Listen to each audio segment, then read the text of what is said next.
জামাই মুলার দিন তো আইলা না। আম্মা মুলার দিন আইলে কি হইতো? মুলার পায়েস রান্দি খাওয়াইতাম আর মুলা দিয়া বাবা পিঠা তো খাওয়াইতাম মুই। আরে না না, ঘাবড়ানোর কিছু নেই।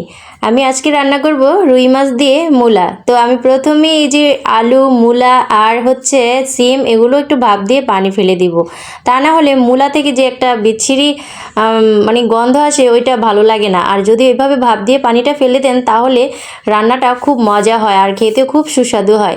অবশ্যই কিন্তু এটা ট্রাই করবেন আর এটা খেয়াল করবেন, মূলাটা কিন্তু ভাপ দিয়ে পানি ফেলে দিবেন।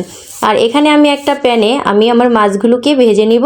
তো মাছগুলো ভাজার জন্য আমি কিন্তু সবটা রান্না আমি আজকে এই যে আপনাদেরকে দেখিয়ে দিব কিভাবে মাল্টি কুকারে রান্না করতে হয়। তো আমি এই যে মাছগুলোকে ভাজছি আর এই মাল্টি কুকার প্রথমেই এটা ইউজ করলাম হচ্ছে এই মাছ ভাজার কাজে।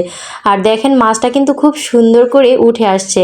তো আমি কিন্তু এটা ভাবিনি যে এরকমভাবে খুব সুন্দরভাবে উঠে আসবে।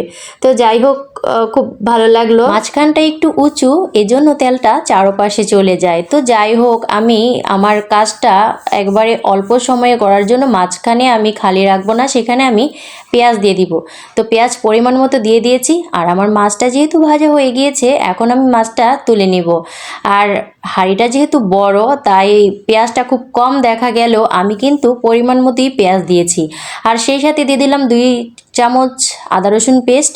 আর আমি টমেটো কিন্তু সবসময় সব মানে রেসিপিতেই মোটামুটি টমেটো ইউজ করি, যেটাতে আর কি দেয়া প্রয়োজন। আর আমার টমেটো খুবই ভালো লাগে। আর শীতের সবজিতে টমেটো কিন্তু আরও বেশি মানে যায় যে কোনো রান্নাতে। তো এখন আমি হলুদ গুঁড়ো, মরিচের গুঁড়ো আর দিয়ে দিব একটু ধনে গুঁড়ো, 1 চামচ করে সবগুলো দিয়ে দিয়েছি। এই পর্যায়ে আমি ভালো করে মশলাটাকে কষিয়ে নিব। তারপরে ভাপ দিয়ে রাখা মূলা, সিম আর আলু এগুলো দিয়ে দিব। আর এই শীতের সবজিতে এই মূলা, সিম, আলু একসাথে যে কোনো মাছ দিয়ে রান্না করেন আর শুটকি দিয়ে রান্না করেন খুবই সুস্বাদু হয়, খুবই মজা হয়। তো আমি এটাকে একটু কষিয়ে নেওয়ার পর আমার ভাজা মাছগুলো দিয়ে দিব উপরে। আর এই মাছগুলোকে আমি হালকা ভাজা দিয়েছি, বেশি ভাজা দিইনি। বেশি ভাজা দিলে কিন্তু অত বেশি ভালো লাগে না আমার কাছে। তো যাই হোক, এখন আমি পরিমাণ মতো পানি দিয়ে দিব, একেবারে ডুবু ডুবু করে রাখবো যাতে মাছটা সেদ্ধ হয়ে যায়। তার উপর দিয়ে ছিটিয়ে দিব আমি জিরা গুঁড়ো। আর জিরা গুঁড়িটা কিন্তু একটু টেলে নেবেন অবশ্যই।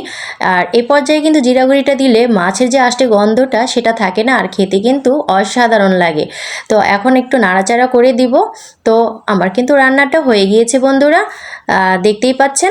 এখন আমি এতে ধনেপাতা দিয়ে তারপর আবার একটু ঢেকে দিব যাতে ধনেপাতাটা সিদ্ধ হয়ে যায়। তো এই যে আমার রান্নাটা কমপ্লিট হয়ে গিয়েছে, এখন আমি একটা প্লেটে তুলে নিই। আগে কিন্তু মূলা অত পছন্দ করতাম না, কিন্তু এখন আমার খুব ভালো লাগে, কারণ আমি নিজে রান্না করতে পারি তো ভালো করে। তাই আসলে নিজের রান্না বলে কথা, নিজের রান্না যতই খারাপ হোক না কেন 100% ভালো নিজের কাছে। তো বন্ধুরা, আমার রেসিপিটা কেমন লাগলো জানাবেন, ভালো লাগলে লাইক, কমেন্ট, শেয়ার করবেন। আল্লাহ হাফেজ।